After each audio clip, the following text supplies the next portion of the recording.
할렐루야. 네. 수고 많으셨습니다.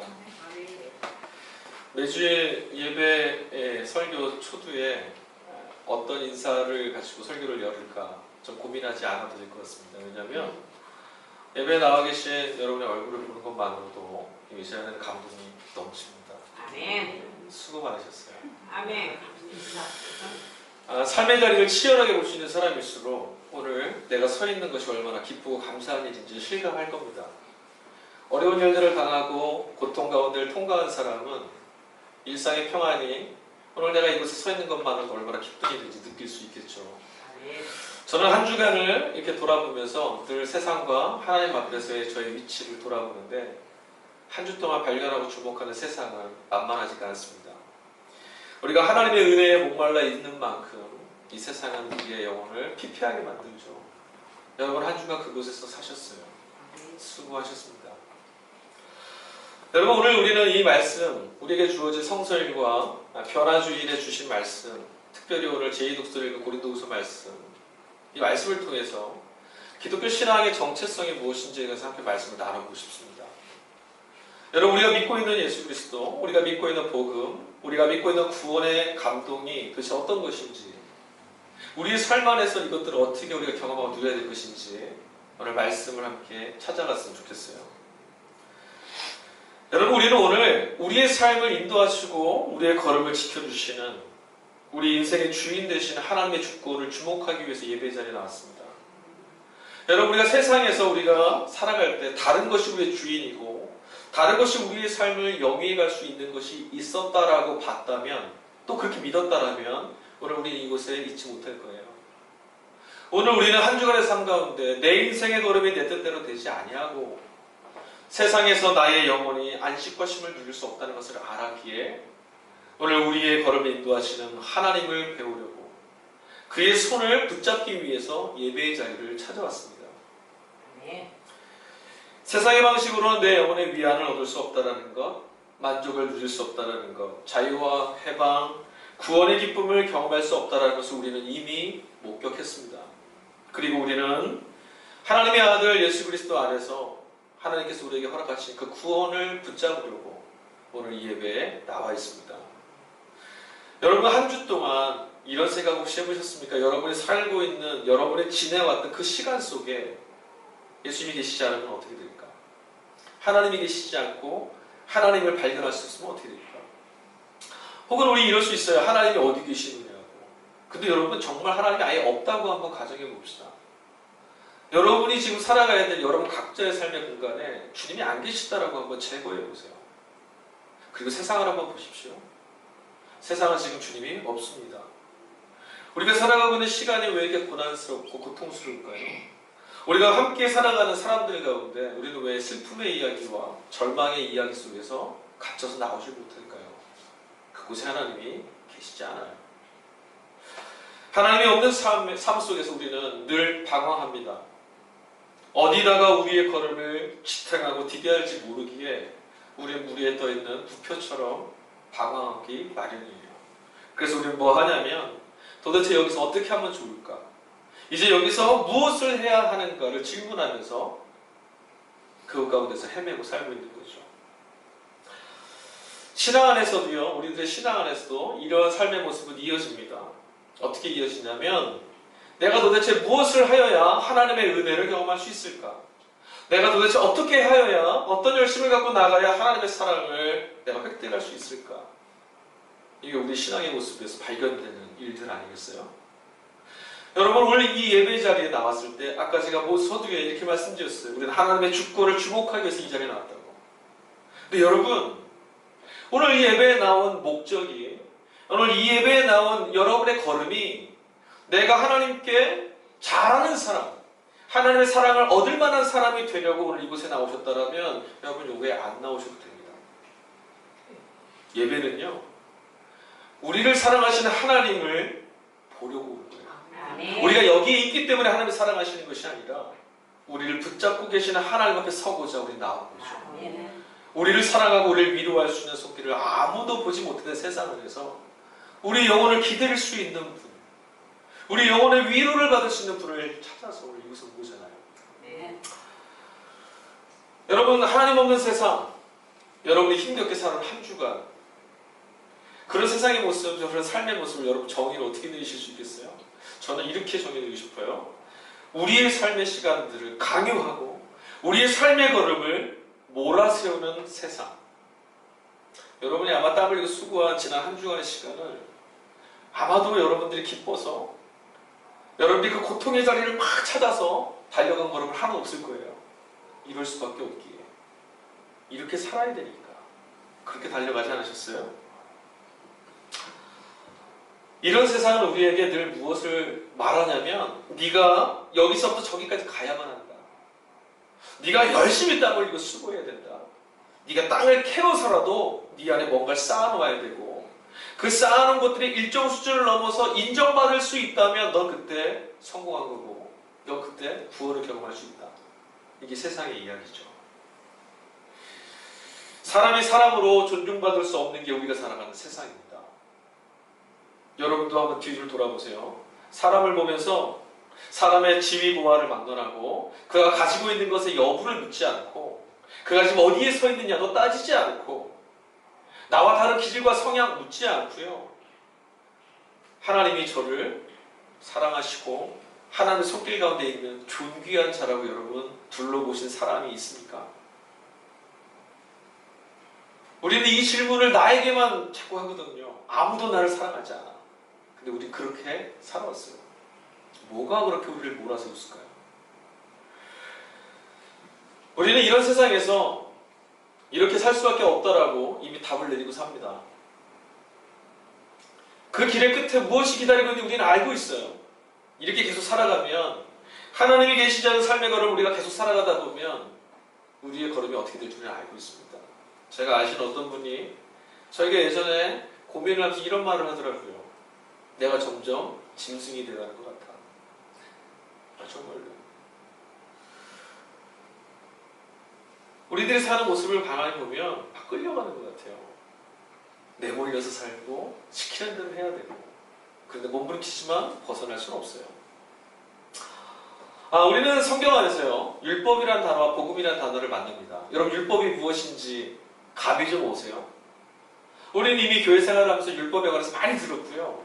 율법이 어떤 것인지도 많이 알고 있는 것 같아요. 그렇게 정말 여러분 질문해 볼게요. 율법이 우리의 삶 안에서 어떻게 작동하고 발견되는지 여러분 잘 아십니까? 율법은 유대인들에게 있어서 하나님께 인정받기 위한 규범이었어요. 유대인들은요, 이 율법을 잘 지킴으로 자신이 하나님께 인정받는 거룩한 사람, 하나님의 백성이라는 것을 확인할 수 있었습니다. 율법의 핵심은 어디에 있냐면 의로움에 있습니다. 성경을 펴시면 여러분 의롭다라는 말 되게 많이 나오잖아요. 그죠? 율법이 지목하고 있는 방향은 의로움이에요. 하나님이 인정하시는 거죠. 성경의 단어 중에 여러분 우리가 꼭 잘 기억해야 될 게 있어요. 성경의 단어 중에 세상에서도 같이 쓰는 단어들이 있어요. 근데 이것을 우리가 똑같은 의미로 해석하거든요. 그렇지 않습니다. 의로움이라는 말도요. 우리가 알고 있는 의로움을 성경은 그대로 쓰지 않아요. 여러분이 의롭다라는 말을 들으면 도덕적으로 윤리적으로 깨끗한 사람 이렇게 생각하시잖아요. 그런 거 아니에요. 의롭다 이것이 뭘까요? 여러분 이런 것 같아요. 행복, 자유, 구원, 사람들로부터 인정 이런 것들 이게 바로 의로움이에요. 성경이 말하는 의로움은 우리의 구원을 얘기해요. 여러분 우리는 이런 것들을 삶의 목적으로 삼고 살아요. 누구나 다 똑같아요. 행복하고 싶고요. 잘 되기를 원해요. 인정받고 싶어 하죠. 그러나 여러분 우리가 이것들을 어떻게 얻느냐에 대해서는 전혀 다른 문제가 우리에게 작동합니다. 모두 다 이런 것을 목표로 삼고 살지만 우리는 그것들을 도달하지 못할 때가 훨씬 많죠. 세상은요. 행복하고 인정받고 부유하고 꿈을 이루고 이런 사람들을요. 가치를 높게 평가합니다. 그리고 많은 사람들이 그런 인정을 받으려고 또 방향을 그쪽으로 돌려서 살아가죠. 우리도 그렇게 살고 있어요. 복음이라는 단어가 있습니다. 복음 안 들어보신 분은 여기 없을 거예요. 그럼 여러분 복음이 뭡니까? 복음은 우리에게 이 의로움, 우리의 인생과 삶 안에 내 구원의 경험을 전혀 다른 방법으로 도달할 수 있다라고 이야기해 줍니다.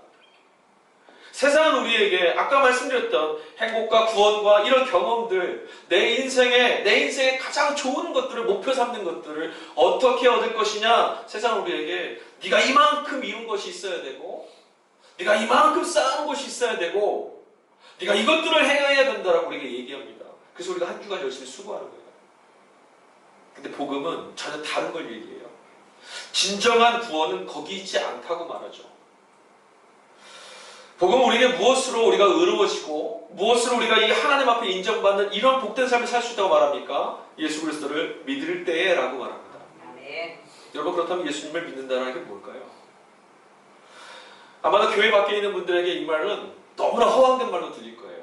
사람이 행복하고 사람의 의미를 발견하고 인생을 잘 사는 길이 그냥 예수 잘 믿는 길이라니 너무 허무하게 들릴지도 모르겠어요. 아니, 어쩌면 이곳에 있는 우리 안에서도 이 말씀이 그냥 들려오는 소리로만 들릴지도 모르겠습니다.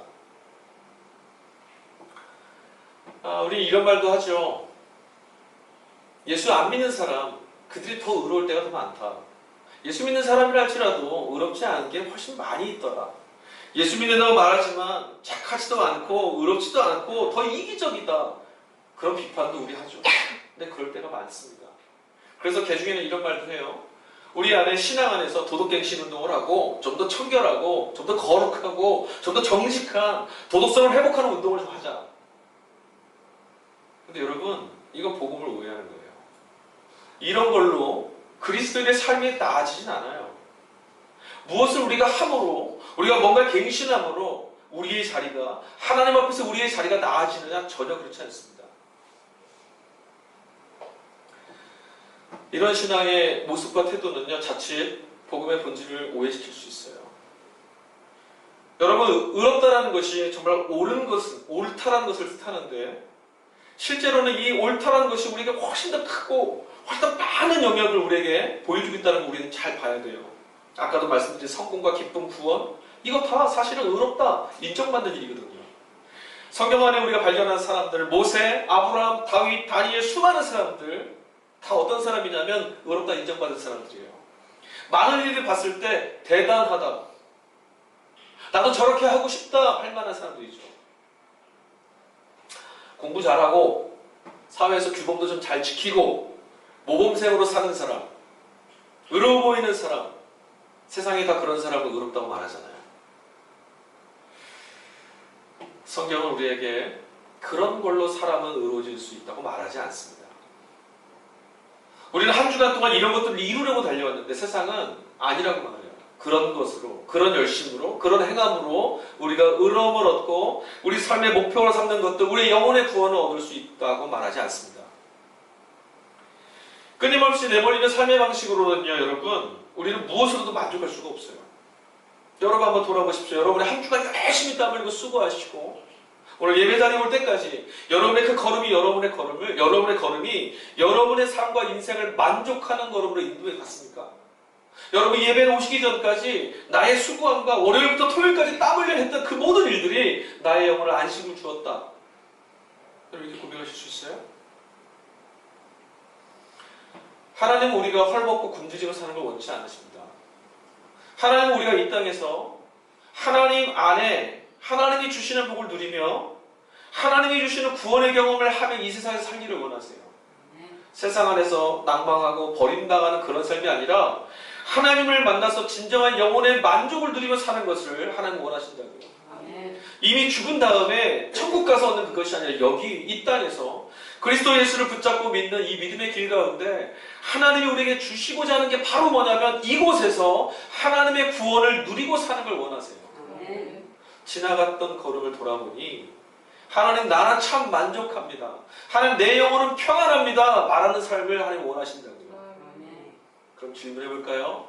지난주 우리의 걸음 뒤에는 이런 고백이 남아 있습니까? 누구보다 낫다고 인정받는 것, 누구보다 많이 가졌다는 것, 누구보다 많은 것을 이루었다라는 이 방식으로는 이런 나를 채우는 몸부림으로는 우리는 구원받을 수 없어요. 그리고 이런 방식을 성경은 뭐라 말하냐면 율법주의라고 말하는 거예요. 업적이나 실적을 쌓음으로 인정을 받게 된다고 말하는 율법으로는 우리는 구원의 경험을 할 수가 없습니다. 우리를 만족시킬 수 있을 만한 그런 행함은 존재하지 않아요. 만약에 그런 것들이 존재한다면 우리에게 예수는 필요 없습니다. 하나님이 아니셔도 우리의 행함으로 우리 만족하고 살 수 있으니까요. 근데 그런 게 없다라는 거죠. 무엇을 갖더라도 우리는 갖는 순간부터 뭘 경험하냐면 내가 비어있다라는 것을 계속 경험하게 돼요. 더욱이 율법이라고 불리는 이유는 역적주의, 실적주의, 성공주의는요, 사람을 상대적인 우월감으로 내봅니다. 이게 우리의 본성이에요. 업적을 많이 쌓으면 어떻게 되는 줄 아세요? 저 사람은 나보다 못하다고 어깨에 힘들어합니다. 업적을 많이 쌓는 사람을 보면 나는 자괴감에 빠집니다. 차별을 불러일으키고 파괴를 불러일으킵니다. 예수님께서 마태복음 6장 1절에서 18절 말씀에 가보면 이런 말씀을 하세요. 유대인들에게서 아주 중요시 여기는 경건생활 세 가지를 말씀하십니다. 구제, 금식, 기도. 예수님 근데 그 세 가지를 유대인들이라면 당연히 나는 경건한 하나님의 백성이야 라고 지키며 살아던 세 가지를 말씀하실 때 그냥 이것하고 살아라 이렇게 말씀하시지 않고 다른 말씀을 덧붙이셨어요. 뭐라 하셨죠? 구제할 때에 오른손이 하는 거 왼손이 모르게 하고, 금식할 때에 얼굴에다 기름 발라서 금식하는 거 사람들 모르게 하고, 기도할 때는 어떻게 하라고요? 골방에 들어가서 기도해라. 아멘. 여러분, 만약에 율법 안에 이렇게 규정되어 있다면 유대인들은 구제도 금식도 기도도 안 했을 거예요. 안 했을 겁니다. 이게 우리 본성입니다.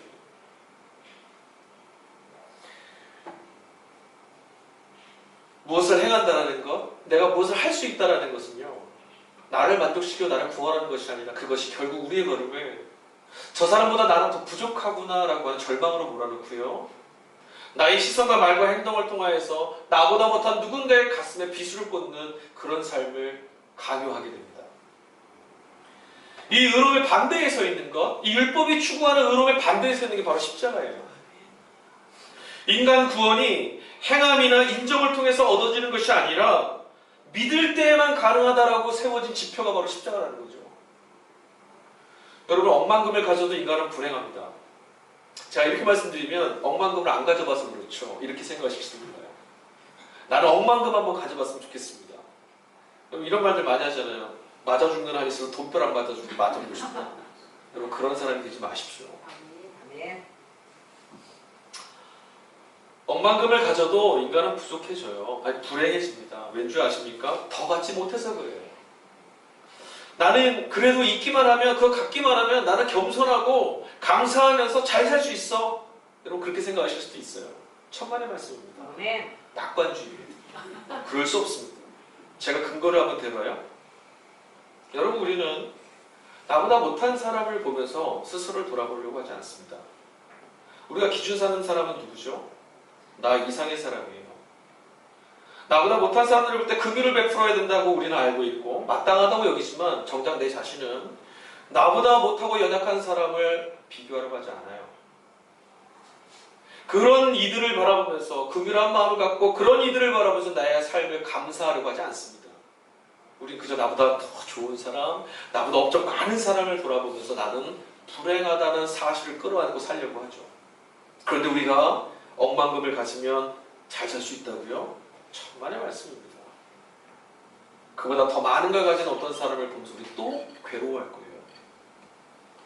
십자가는 우리에게 업적이나 우리의 행함과 실적을 요구하지 않습니다. 우리가 무엇하는 사람이었는지도 묻지 않습니다. 우리가 죄인이었다고 하더라도 그것을 묻지 않습니다. 우리의 몸에, 우리의 영혼에 때가 묻어 있느냐, 더럽느냐, 추하냐 묻지 않습니다. 우리가 어떤 곳에 높이 앉아 있었느냐, 그것도 묻지 않습니다. 십자가는 우리의 명성도 요구하지 않습니다.